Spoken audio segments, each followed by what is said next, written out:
آپ کو گھر سے اٹھا کر کنویں میں پھینک دیا گیا، غلام بنا کر بازار میں بھیج دیا گیا، خرید کر خدمت کے لیے رکھ لیا گیا، پھر لمبی مدت کے لیے جیل میں بھیج دیا گیا۔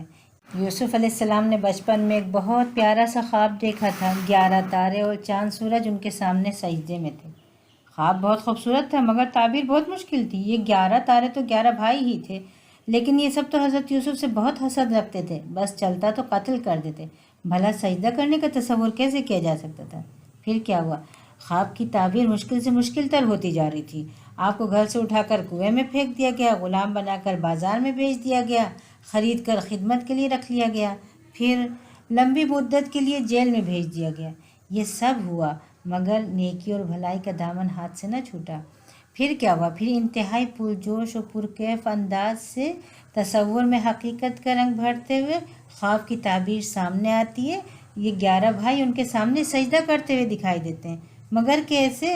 یقیناً اللہ تعالیٰ تقدیر لکھتا ہے تو تدبیر بھی کرتا ہے، اور بڑی حکمت سے بندوں کے احوال بدل دیتا ہے۔